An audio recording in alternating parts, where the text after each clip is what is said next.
Welcome back, everybody, to the Aaron's High Cap Adventure Radio program, December 1st, 2018, and it's me, moi, your guest here.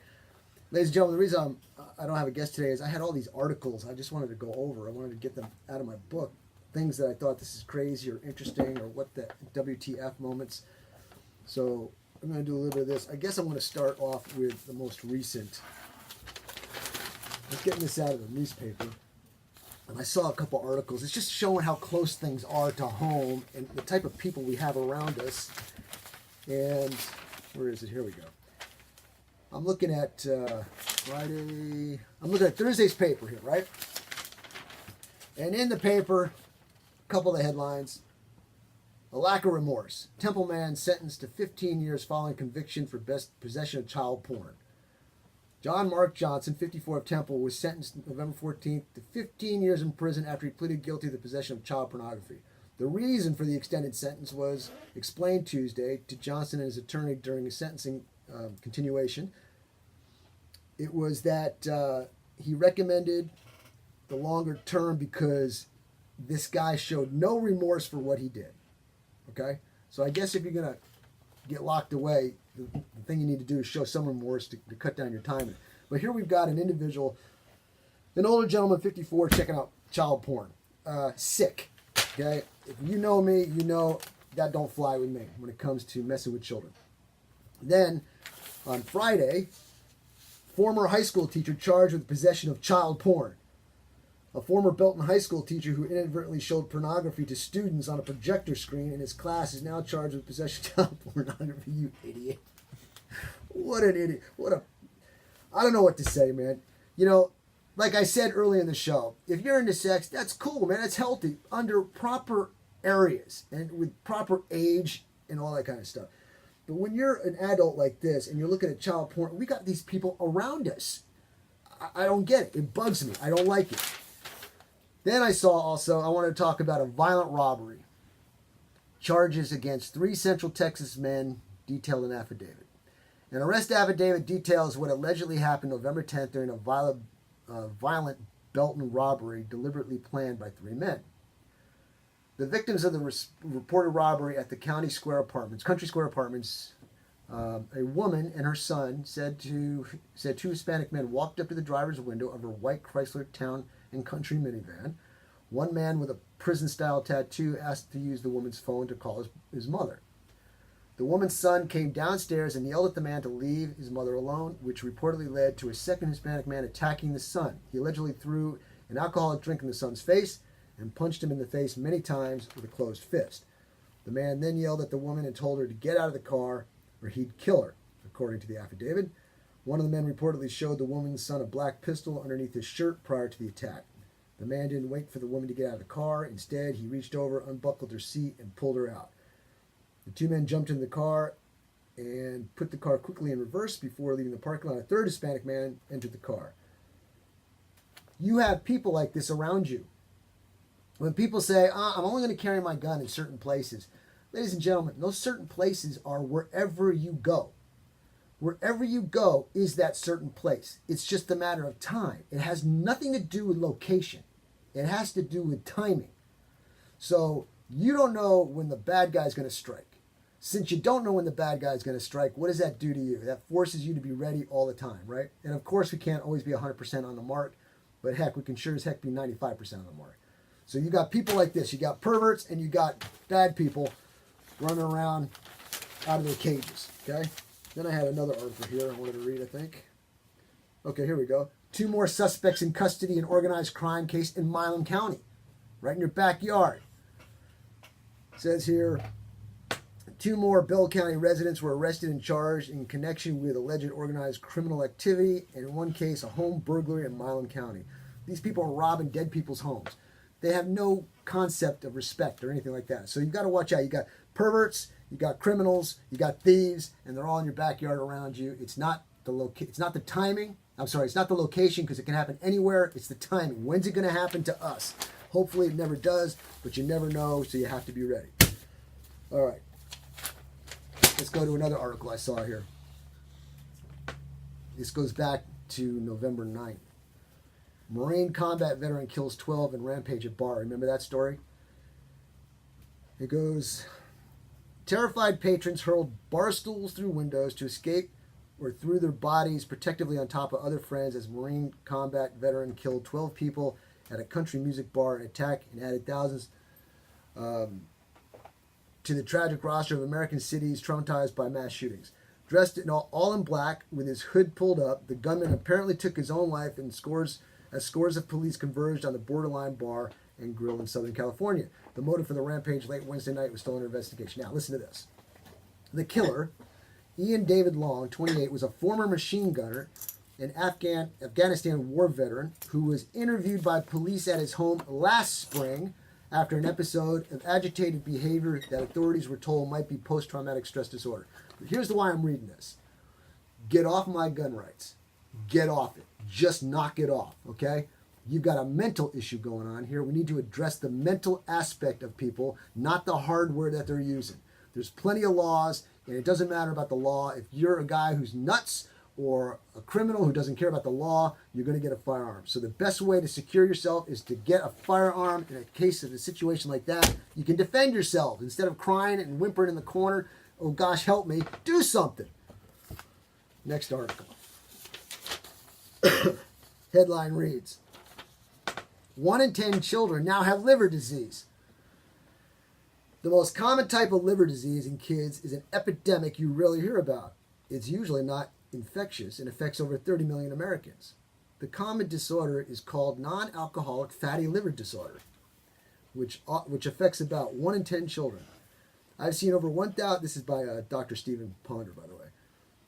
I've seen over 1,000 children with this condition in my practice over the last 15 years. The disease begins with excess fat deposited into the liver. This fat triggers a cascade of events that causes irritation, inflammation, and eventually destruction of the liver cells.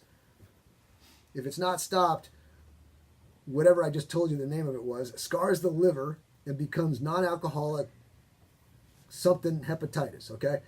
If left unattended, it evolves into cirrhosis and eventually liver failure. Fortunately, at least in children, cirrhosis is still rare. This condition is more worrisome for children because the longer they live with it, the greater the chances that serious problems happening earlier in their adult lives. Boys are twice as likely to have this as girls. Hispanics are at a greater risk than blacks and whites. Children who are obese, who have metabolic syndrome, who have high triglyceride levels, I'm talking words that I don't normally talk, are more likely to have fatty livers. There is no medicine to treat this. The only proven method to improve the condition is gradual weight loss, no more than 1 pound per week. Even a weight reduction of 8 to 10% of total body weight can improve this condition in children and teens. Making changes to eating habits alone is not enough. Increasing the child's physical activity to 3 to 5 times per week for at least 30 minutes is the recommended minimum, but more is better. One proven strategy is the SAFE method. First, slow down or stop consuming sugary soft drinks. The sugar in these products can worsen these diseases. Second, alter snack habits. Reduce them because they contain unnecessary calories that increase liver fatty deposits. Third, reduce processed and fast food intake. These products are often packed with processed sugars and high fructose corn syrup, which has been associated with fatty liver disease. Finally, regular exercise is a natural method to lower liver fat levels. And my comment to this is go outside and play. Get dirty. Get a tan. Be a kid. Get off the phone. Get out from behind the TV set. Look at the sun a couple seconds directly. It's the sun. It's there. It's been there since the beginning of time, okay? It's nothing weird. You'll be okay. Now, I'm on a roll. How about this one? One company wants to implant microchips into the hands of hundreds of thousands of global workers. Say, what? You're going to get chipped. It's just a matter of time. This is by Michael Snyder. Is it really happening? At one time, the idea that large numbers of people would willingly allow themselves to have microchips implanted into their hands seemed a bit crazy. But now it has become reality. And for all you Revelation people out there, I hear you. Thousands of tech enthusiasts all across Europe have already had microchips implanted, and now a Swedish company is working with a very large global employer to implement this on a corporate level. In fact, Biohacks recently told one of the biggest newspapers in the UK that they had been talking with a major financial services firm that has hundreds of thousands of employees. Biohacks, a Swedish company that provides human chip implants, told the Telegraph it was in talks with a number of UK legal and financial firms to implant staff with the devices. Our prospective client, which cannot be named, is a major financial services firm with hundreds of thousands of employees.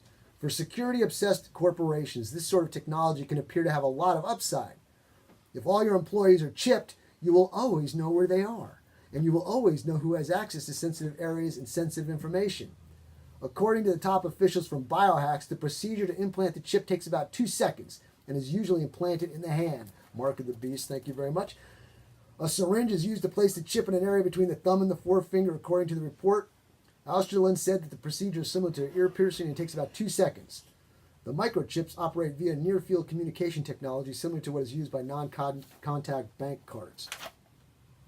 In a company with 200,000 employees, you can offer this as an opt-out. You can offer this as an opt-in. Right now, many companies use security badges, but you know how that's going. And this one comment down here further in the story, it goes, you walk into a grocery store and pick up eggs. No smartphone? No problem. You swipe your hand across a reader, and the amount is deducted from your bank account. Now look, this is getting creepy, okay? The mark of the beast is all over the place here. It's just sooner or later, like the beginning of the story said, you'll be chipped. It's just a matter of time. So think about that, ladies and gentlemen. Just another article that raises the eyebrow. Okay, here's another one. More than 63,900 in Bell County are food insecure, agency says. Bell County, with a population of 330,000 plus people, has 63,000 residents who are food insecure. And then it goes, I wanted to make one point here. It says this usually happens around the holiday seasons. I was going to write an opinion piece, and it was titled, and I'm going to still write it, but it was entitled Sliced Grapes and See-Through Cheese. Ladies and gentlemen, I'm 55. In my extremely early 20s, I had financial difficulties, okay? So I had to make sure my budget was right. And I had to eat. So I took a grape and I would slice it into slices so I could enjoy that one grape a little bit longer than normal. I would get cheese and I'd ask for it to be cut paper thin so I could see through it. I could trace pictures with it. You know, that's how thin it was. But I did it because I had to maintain a budget. So I understand and I feel for people having a hard time. But when it comes to the Thanksgiving and Christmas meals, it doesn't mean you're food insecure because you can't buy turkey and cranberries and all this extra stuff. I guess you're going to have to stick with ramen. Get some turkey flavoring broth and put on it. But that's what it takes, okay? Do something, do what it takes to get yourself out of your situation. Find help. But when they say, what's that expression? You can teach somebody to fish. Give somebody a fish, they eat that day, but teach them how to fish and they eat for life. It's the same concept here. You may think I'm harsh and rough and tough, but you know, I don't care. That's my thoughts about it. So these are a whole bunch of things I had in my binder here I wanted to get across, and I got one last one that's crazy. Authorities destroy New Mexico compound where Islamists train kids to carry out school shootings. In a move that has caused further controversy, authorities have partially destroyed the compound in New Mexico where a group of alleged Islamic terrorists were training children to carry out school shootings. That's as far as I'll go, and I'll tell you this.